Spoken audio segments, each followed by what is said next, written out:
Odessa is a new post-apocalyptic rock musical starring Sadie Sink. So today, let's see if it's worth your time.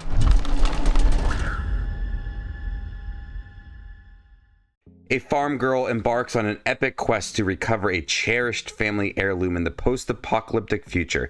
Her journey soon leads her to a strange and dangerous city where she meets her one true love. However, in order to save his soul, she must put the power of destiny and music to the ultimate test. I didn't know much about Odessa going into this film, and I fully didn't expect it to be this very neon-drenched post-apocalyptic rock musical. Sadie Sink sings in this film.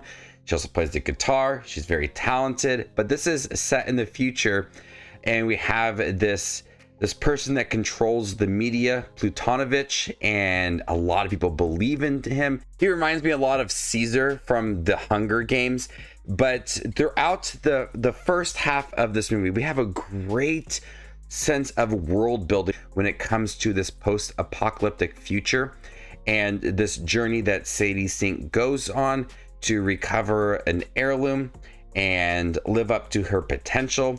It reminded me of this 80s and 90s post-apocalyptic film that had a lot of attention to detail, felt really bizarre, and a lot of great ideas just crammed into this movie. At times it felt like Mad Max with odd characters, not so much of the action per se, but that overall kind of vibe of this weird post-apocalyptic future, an odd setting, a lot of rules that they have in place. It felt very odd, like something that would come out of the 80s and 90s. In that first half of the film, I really liked.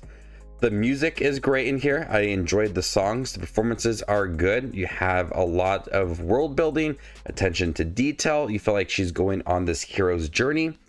And then it's that middle half of the film where it becomes the power of love and how she needs to help Kelvin Harrison Jr.'s character and fight for him. And that is where the film kind of loses me.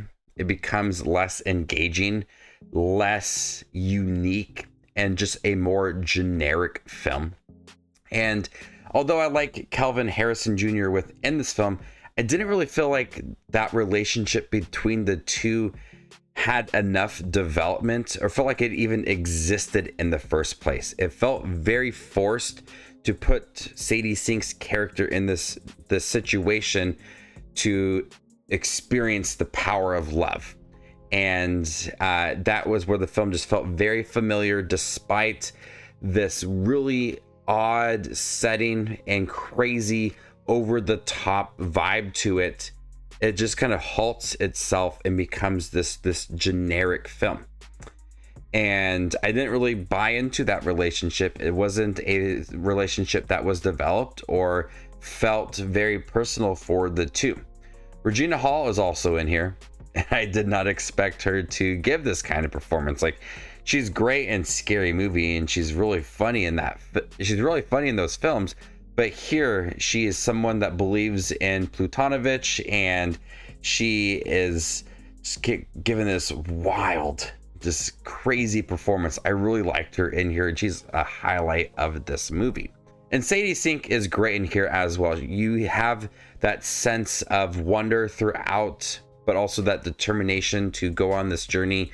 We have a lot of the past flashbacks between her and her father, that she is destined for greatness. And she handles a lot of the musical moments really well.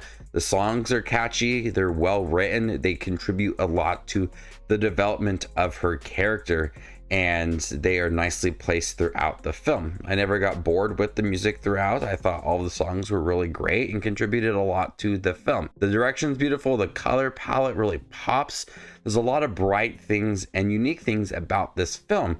It's just unfortunately, once we start to introduce Kelvin Harrison Jr.'s character, you start to transition into this more generic territory that just kind of veers it off into a more familiar tone that I just wasn't on board with compared to that first half. Because I was watching that first half, I said, this is a bonkers, like, crazy 80s, 90s neon drenched film, and I'm all here for it. Like, this was like a cool experience. I was really vibing with the first half of this film.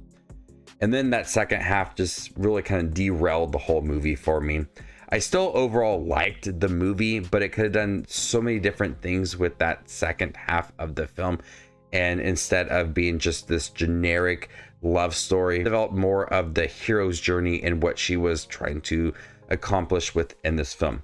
But I like that it had Plutanovich and experiencing more of like his control over the world, and like this game that he kind of controls. It's all so odd and adds layers to the world building within this film. So if you're down for a post-apocalyptic rock musical, I would check out Odessa, mostly for the performance of Sadie Sink, some of the world building, and the music is great as well. Just that second half kind of falls apart, if I'm honest, and it just leads to a more disappointing second half of the film. But I still enjoyed it, and I'm glad I did watch it, because at least I got to experience that first half of this movie. I'm gonna go ahead and give Odessa a B-. Thank you guys for checking my review for Odessa, the new post-apocalyptic rock musical on Hulu. Have you guys seen it by chance? What do you think about it? Let me know in the comment section down below, and stay tuned for more up and coming content like this. My name is Just Watches Movies, and you guys stay classy, YouTube.